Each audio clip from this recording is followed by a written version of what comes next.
Ah, that's cool.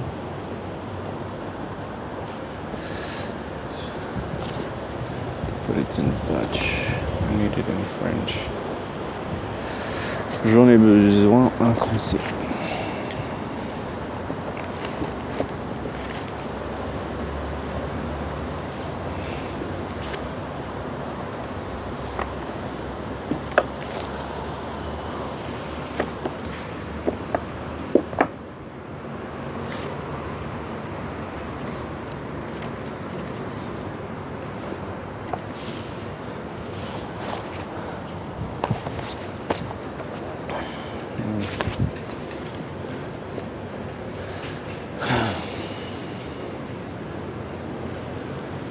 Once I got this really nice book about Pluto, the astrological sense, but it was from the 1940 something. It's like basically a just like a print of some kind of thesis. So it was from a time when Pluto had just barely been discovered, like maybe 15 years or something. But it was still already drawing all these pretty dramatic conclusions, or quite specific definitions it gave, which most of them like still stand today. So apparently this first decade of when a planet discovered, all these tens of thousands or millions of astrologers just dive onto it, start to look at all the charts they were studying and put Pluto in there and draw their conclusions, which are always very consistent. But it still surprised me, because usually you find these astrology books in like New Age kind of, print, presentation. Excuse me. Rather than some kind of, academic, scientific inside work. But this was before World War II, so the occult traditions in Europe were still very much alive. Hitler basically ended that because he took occultism and made Nazism out of it. People seem to forget that Nazism, but same goes for Americanism, is basically founded on occult, one might say, ethics, or one might just say ethics, practices, and instead of practices we might say methods, and methods are based on certain types of ontologies, understanding.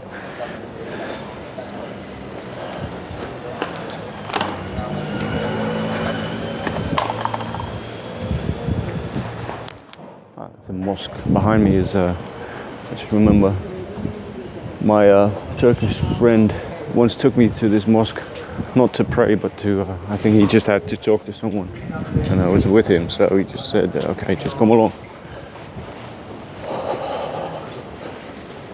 It's always, you can imagine, you can understand why people feel comfortable. But they're much, it's in a sense much nicer than a church. You have to take off your shoes, you get tea. There's sort of like a personal rapport with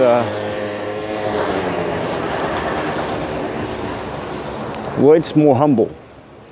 As far as like submissive, subjecting religions go, Islam is the shit.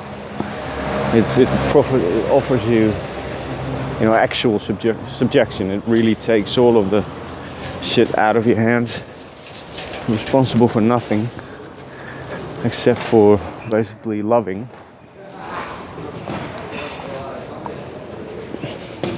Because as void as the whole thing is of intellectual ethics, so in this sense, as useless as it is to us, you can't deny that it's a very love-driven thing. It's very sweet in a sense, but I think probably too sweet, so that at one point it just shifts to the other extreme. Or it's both, or it's the other way around, that it's very violent, and in the end that shifts to some kind of like fundamental, very simplistic, simple-minded sweetness, innocence, like childlike love and confidence, trust, which is always also a little bit frustrated, right? Child is always like kind of like, but please, can I get a little bit more? He's never exactly sure about the laws that govern whether or not he gets more or less. So that's. But this, as far as childlikeness is a virtue. Islam is could be. It can produce virtue. Virtue. It does. Actually, it does. It turns into evil, whatever, badness,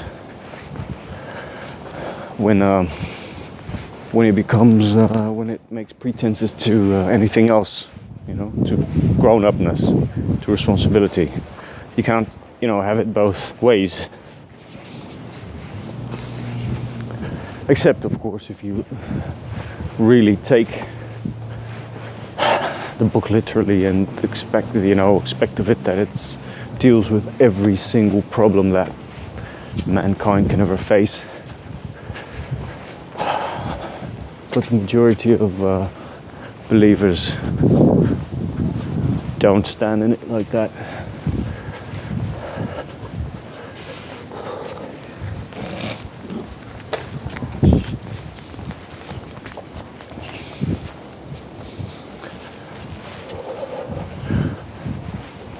I've often tried to investigate the astrological nature of Islam. But it's I don't know. I haven't arrived at satisfactorily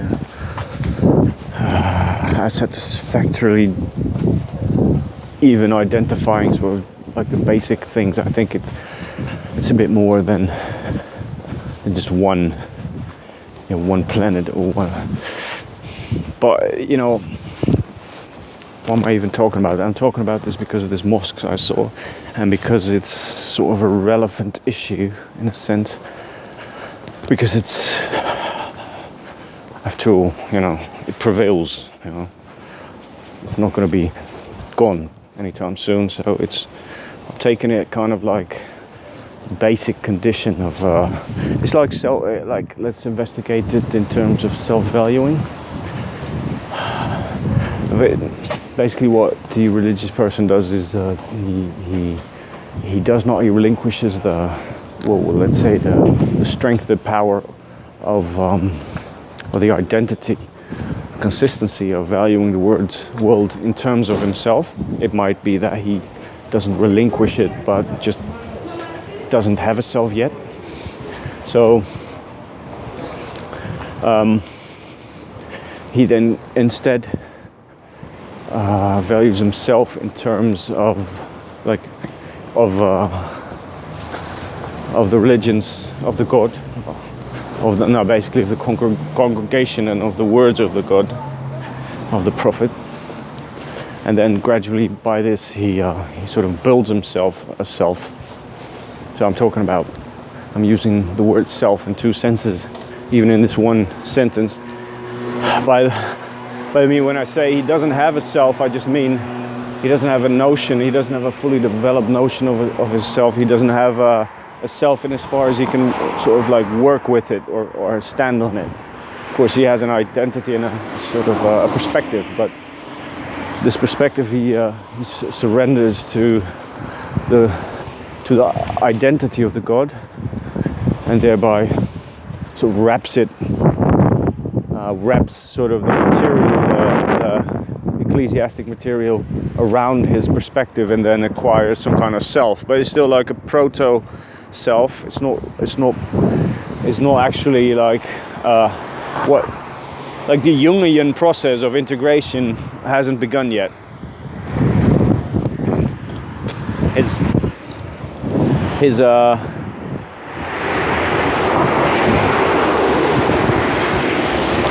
well, the inner contradictions that make up a human fully developed self, the tensions are still too strong and too violent, or for that human to accept as a self. And this is actually what it's not just Muslims, but most humans. And it took me a long time to attain sort of like harmony with the fact that I'm never going to be at peace, or peace like in the sense of I am at peace. What does that mean? That I'm never going to be like just given. Basically, this is another way of phrasing it, is that for yourself to be given, you have to be the one to give it, and by being the one that gives it already, so you become the one that receives it. This again is the distinction between the natures of the acts of giving and receiving is illusory. This is why they say you shall, or given you shall receive. Essentially, it's the same thing. I mean, just this, when you give someone a present, you feel like rewarded by just giving it, if it's a good present. If it's like a worthy present, if it's that's the thing. The exchange of worth, of value, is what's valuable. What adds to the value? What makes you feel self-valuing? What substantiates you as a perspective? Like, if you give someone something that he really appreciates, next time you're in the same situation, you're stronger, you have more substance, and it's more likely that you're going to be determining, the situation. So valuing, also self-valuing, is certainly not separate from being valued. It's not like there's not always like a direct connection to it, but of course one person's valuing is the other one's self-valuing.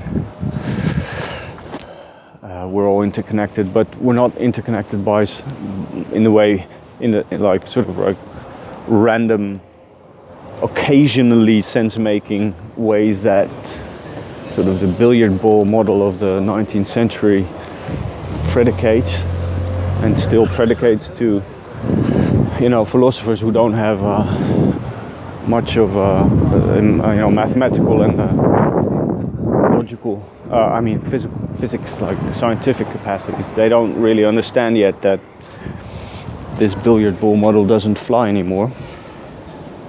That it's not a matter of force, but a matter of perspective, and that force makes perspective, but it's not sufficient for it. Force quantifies perspective, but doesn't qualify it. That's it. So what does qualify it? Well, quality. And quality is sort of like it's basic value judgments. It's a basic value of quality. It's like the proper category of stuff. Also, like we see this in the periodic table. This is how the world really works. How entities are assembled, alongside each other. What they are in terms of each other. How they can respond to each other. How they can react. Sort of like limits in particular sense. Like we have like most metaphysics goes into ontological limits in the universal sense. This doesn't really get anywhere, because there is no universal actuality. There's only particular actuality, so we have to find sort of the generality of particulars. And these, well, are we back again? These are all only distinguishable in terms of values, quality, whatnot. I mean, as actually like things existing actually to us. That's, I suppose, again, that's another way yet of saying it. Existence needs to be sort of appropriated. Like being with a capital B needs to be comes to be in the experience, or around as the circumference of being with a small b, which is just a particular being. In other words, there is no totality. There's no way we could accumulate everything. There's only extremes of connectivity and of interactivity, of density of valuings. But when it disintegrates, all of it, all that's left is possibility. There's no actual stuff besides the filling in of the possibility, and the filling in is always only actual. There's no latent actuality. There's no matter just lying around, doing nothing, being nothing. It's all being. It's all standing out of nothingness, as Soelius calls it, valuing existence over non-existence. And this is all our values are, as long as we're not like suicidal and depressed and actually valuing death or like non-existence, which is also possible, but then we stop self-valuing and we stop being. But within society, within protective society, it's possible to actually continue to be into self-valuing in such negative terms, and to like sustain ourselves in terms of not wanting to exist, and collecting all the unhappiness of others around us, so as to sustain the state and become unhappier and unhappier until finally some kind of ultra-violent resolution will take place. This is the problem with protecting misery, is that it grows very confident in its sort of like right to exist. It begins to believe it's the standard of what being should be like, and it starts to convert everything to misery and to destroy everything that isn't miserable. I suppose this is the political grown-up side of religion. So